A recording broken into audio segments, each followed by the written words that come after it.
अग्रिम पीक विमा 2024 कापूस सोयाबीनसाठी तब्बल 260 कोटींचा अग्रिम मंजूर झालेला आहे।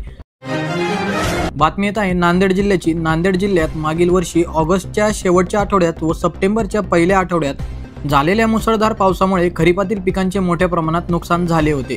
नांदेड जिल्ह्यातील कापूस सोयाबीनसाठी विमा भरलेल्या 9,55,562 अर्जदार शेतकरी बांधवांना हंगामातील प्रतिकूल परिस्थिती या ट्रिगर अंतर्गत तब्बल 258.82 कोटी रुपयांचा 25% अग्रिम पीक विमा परतावा मंजूर झालेला आहे। या परताव्याची ही रक्कम शेतकऱ्यांच्या खात्यावर जलद गतीने टाकण्याचे काम युद्धपातळीवर सुरू झालेले आहे। शेतकरी मित्रांनो, तुम्ही कोणत्या जिल्ह्यातून किंवा कोणत्या गावातून आमच्या चॅनलवरील व्हिडिओ बघत आहात हे आम्हाला कमेंट करून नक्की कळवा। तसेच तुम्हाला सुद्धा तुमच्या जिल्ह्यातील बातमी जाणून घ्यायची असेल तर खाली कमेंटमध्ये आपल्या जिल्ह्याचे नाव नक्की कमेंट करा। शेतकरी बांधवांनो, पीक विमा 2024चा अपडेट जाणून घेण्यापूर्वी जर तुम्ही या चॅनलवर नवीन आला असाल तर आत्ताच या चॅनलला सबस्क्राइब करून घ्या आणि शेजारील बेल आयकॉन नक्की प्रेस करा, कारण या चॅनलवरती शेतकऱ्यांच्या हितासाठी सरकारच्या सर्व योजनांबद्दल सविस्तर माहिती दिली जाते। पीक विमा कंपनीच्या मान्यतेनंतर आठवडाभरात हा परतावा शेतकऱ्यांच्या खात्यात जमा होणार आहे। यानंतर स्थानिक नैसर्गिक आपत्ती घटकांतर्गत विमा मिळणार असल्याची माहिती कृषी विभागाच्या सूत्रांकडून प्राप्त झाली आहे। नांदेड जिल्ह्यात मागील वर्षी ऑगस्टच्या शेवटच्या आठवड्यात व सप्टेंबरच्या पहिल्या आठवड्यात झालेल्या मुसळधार पावसामुळे खरीपातील पिकांचे मोठ्या प्रमाणात नुकसान झाले होते।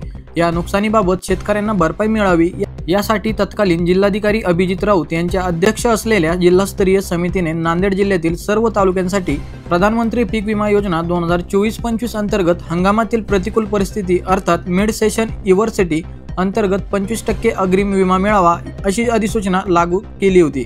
त्यामुळे समितीच्या सर्वेक्षण अहवालानुसार नांदेड जिल्ह्यातील सर्व तालुक्यांमधील 93 मंडळात पिकांच्या उत्पादनामध्ये 50% जास्त घट अपेक्षित धरून समितीने जिल्ह्यातील कापूस सोयाबीन या पिकांसाठी हंगामातील प्रतिकूल परिस्थितीची अधिसूचना लागू केली। तर शेतकरी मित्रांनो, तुम्हाला सुद्धा तुमच्या जिल्ह्याची बातमी जाणून घ्यायची असेल तर खाली दिलेल्या कमेंट बॉक्समध्ये आम्हाला तुमच्या जिल्ह्याचे नाव नक्की कमेंट करा, जेणेकरून आम्हाला तुमच्या जिल्ह्याची बातमी कव्हर करता येईल। तर शेतकरी बांधवांनो, अतिशय महत्त्वपूर्ण हा व्हिडिओ आहे, त्यामुळे या व्हिडिओला आपल्या संपर्कातील इतर शेतकरी बांधवांपर्यंत जास्तीत जास्त शेअर करा। तर चला शेतकरी बांधवांनो, पुन्हा भेटू अशाच नवीन आणि महत्त्वपूर्ण माहितीसोबत। तोपर्यंत जय हिंद, जय महाराष्ट्र।